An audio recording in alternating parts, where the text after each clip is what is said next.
Assalamualaikum warahmatullahi wabarakatuh.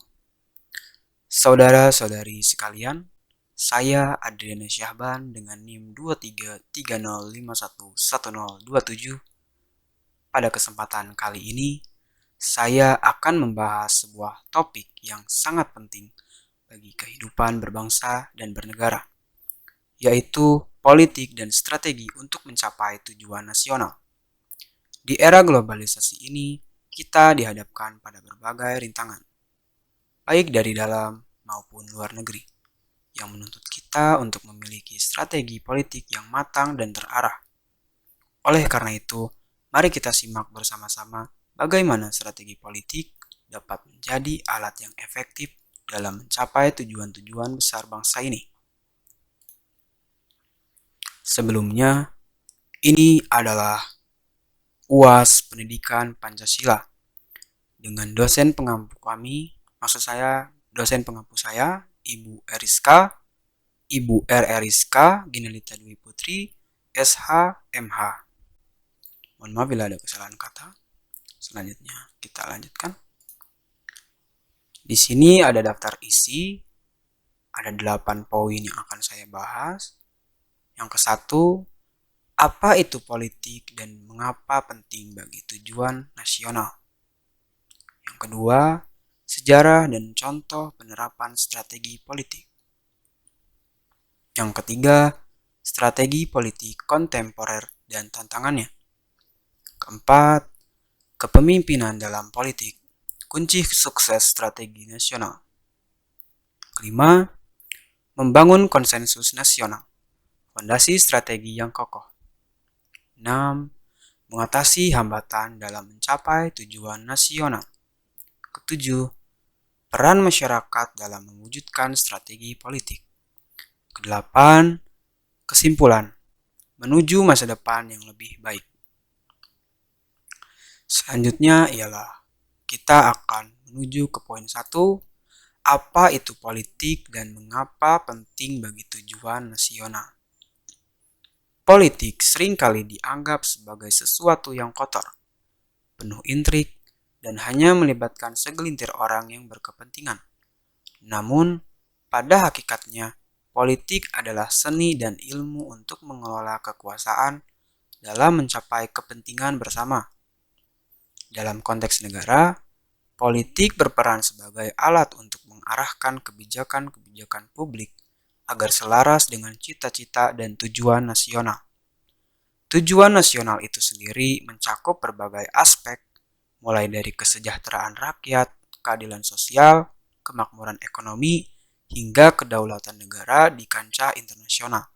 Semua ini tidak akan tercapai tanpa adanya kebijakan yang tepat, yang dihasilkan dari proses politik yang sehat dan demokratis. Selanjutnya adalah poin kedua, yaitu sejarah dan contoh penerapan strategi politik. Sepanjang sejarah, banyak negara telah menunjukkan bagaimana strategi politik yang tepat dapat membawa mereka menuju kemajuan yang signifikan.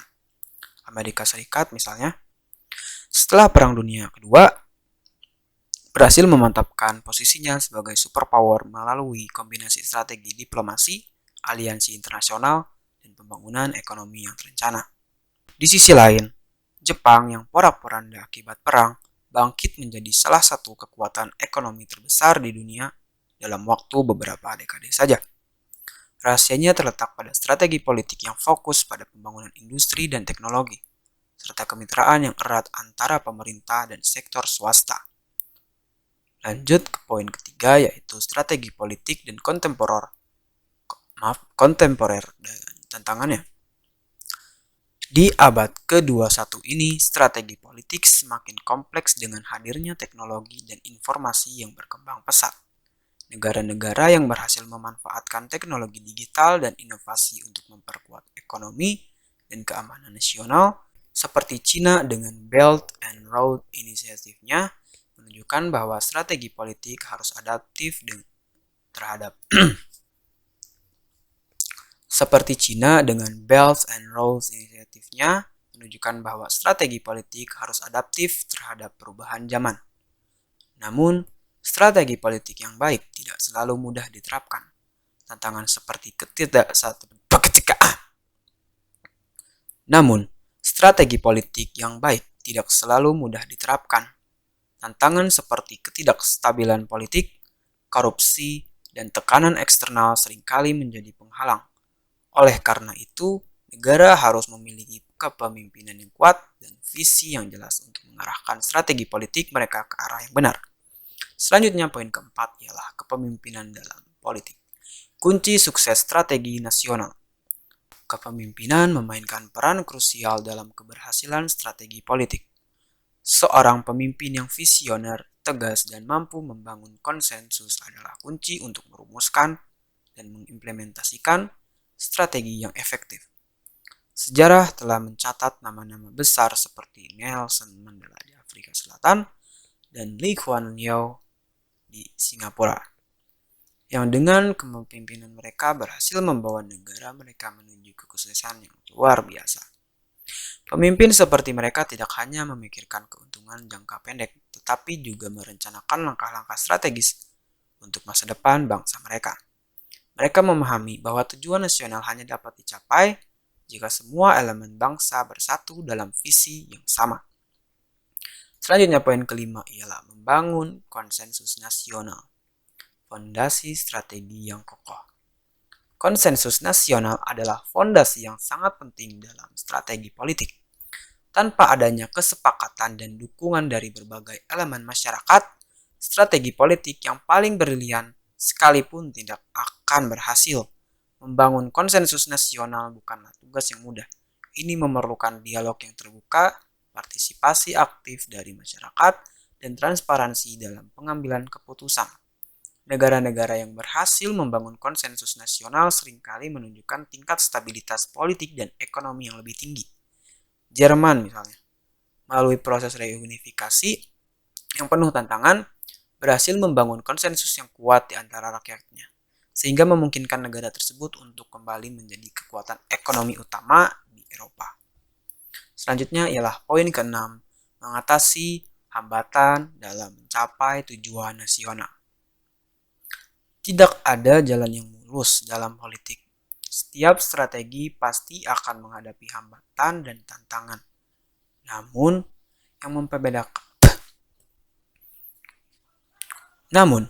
yang membedakan negara-negara yang berhasil dari yang gagal adalah kemampuan mereka untuk mengatasi hambatan tersebut. Korupsi misalnya, adalah salah satu hambatan terbesar dalam mencapai tujuan nasional. Reformasi institusional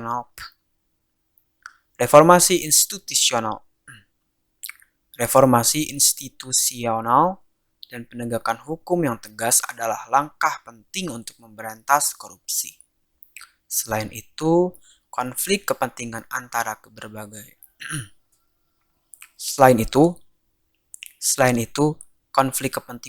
berbagai kelompok politik dan ekonomi juga dapat menjadi penghalang.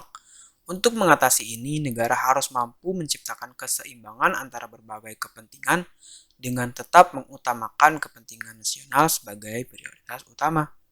Selanjutnya ialah poin ke-7, yaitu peran masyarakat dalam mewujudkan strategi politik. Masyarakat bukanlah objek dari kebijakan politik, melainkan subjek yang aktif terlibat dalam proses politik. Partisipasi masyarakat dalam politik adalah kunci keberhasilan strategi nasional. Melalui pemilihan umum, partisipasi dalam organisasi masyarakat sipil, dan penggunaan media sosial, masyarakat dapat memberikan kontribusi yang signifikan dalam pengambilan keputusan politik. Peran media juga sangat penting dalam mengawasi jalannya pemerintahan dan menginformasikan masyarakat tentang perkembangan kebijakan publik. Media yang independen dan profesional adalah salah satu pilar demokrasi yang kuat. Selanjutnya, poin ke-8 yaitu kesimpulan menuju masa depan yang lebih baik. Pada akhirnya, strategi politik adalah alat yang sangat kuat untuk mencapai tujuan nasional. Namun, Alat ini hanya akan efektif jika digunakan dengan bijak oleh pemimpin yang memiliki visi jangka panjang dan didukung oleh masyarakat yang aktif dan sadar akan perannya dalam politik. Masa depan Masa depan bangsa ini ada di tangan kita semua. Dengan strategi yang tepat, kepemimpinan yang kuat, dan partisipasi aktif dari seluruh elemen masyarakat, kita dapat mewujudkan cita-cita besar bangsa ini, yaitu kesejahteraan, keadilan, dan kemakmuran bagi seluruh rakyat. Tidak lupa saya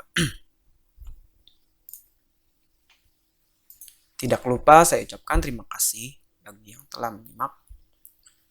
Tentunya saya juga terima kasih kepada Ibu Rizka Ginalita Dwi Putri, SHMA, yang telah memberikan tugas UAS ini.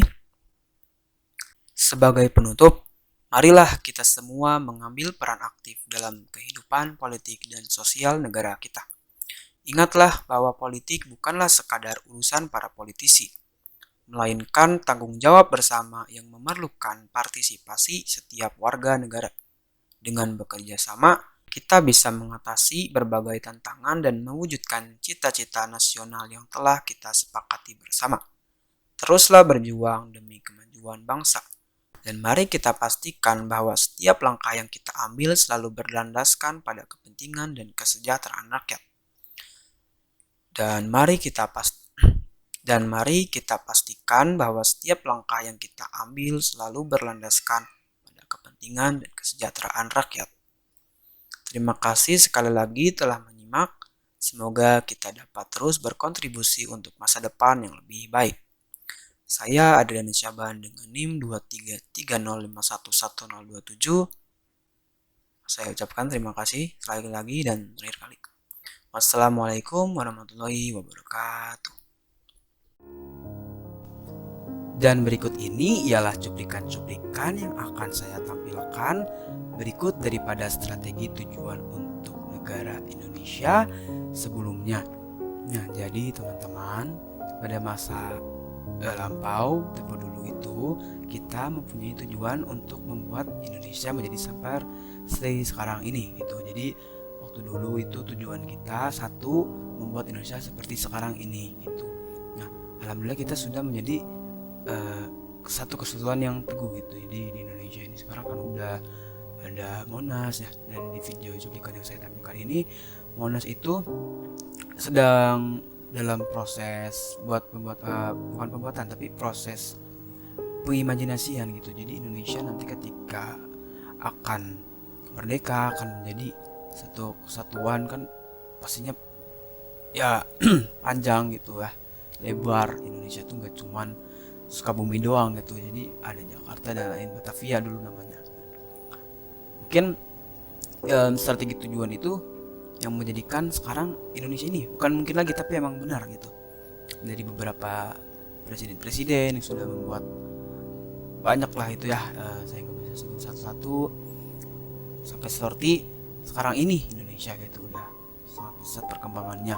Nah, meski daripada itu tadi udah saya sebutkan juga bahwasanya ada beberapa kayak masalah gitu ya, kayak korupsi dan lain sebagai hal yang menyebabkan Indonesia jadi terhambat lagi untuk perkembangannya gitu. Jadi tersusul istilahnya dengan beberapa negara di antara kita gitu, di antara Indonesia kayak Malaysia, Singapura apalagi. Mungkin itu yang bisa saya jelaskan untuk strategi. Kan sebenarnya tadi udah saya jelaskan di PPT, hanya saja saya tambahkan lagi cuplikan seperti ini tuh untuk mengingatkan gitu, kilas balik bahwasanya Indonesia itu dulu pada masa penjajahan Belanda itu pernah seperti ini gitu. Dan waktu itu Bapak Presiden kita, Bapak Proklamator Indonesia, Bapak Soekarno tentunya berjuang gitu di sini masa ini. Kita misalnya masih dijajah oleh Belanda.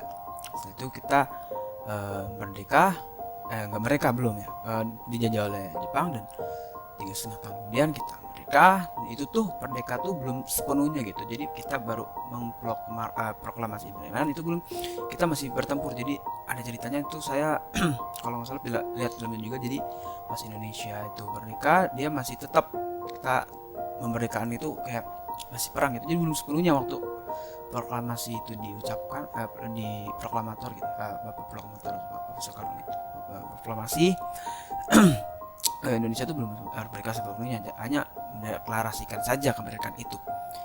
Di situ masih tetap gitu kita bertahan daripada serangan daripada Belanda, Jepang gitu. Indonesia berperang. Kita harus berterima kasih kepada pejuang-pejuang kemerdekaan Indonesia pada saat itu gitu. Alhamdulillah kita bisa sampai dengan sekarang ini Indonesia yang sudah berkembang pesat. Mungkin ada beberapa masalah yang tadi saya sudah sebutkan, korupsi, kita hanya dapat menanggulangi itu. Mungkin saya sudah bertele-tele, mohon maaf.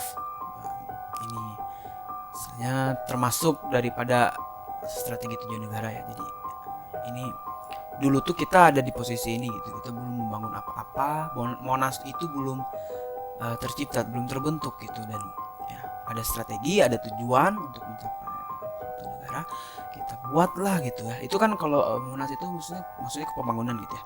Nah, dan di situ kayak pembangunan, terus kayak struktur negara segala macam. Sampai sekarang kan kita sudah ada beberapa institusi nasional kayak polisi dan TNI ya. Masih banyak lagi BUMN yang tidak saya bisa sebutkan persatu. Mungkin alangkah baiknya sekian daripada saya Dani Syaban dengan NIM 233051127. Mohon maaf bila ada kesalahan kata, dan tadi juga saya ini ya kurang pas direkam itu, saya tidak tahu. Mungkin sekian daripada saya. Assalamualaikum warahmatullahi wabarakatuh.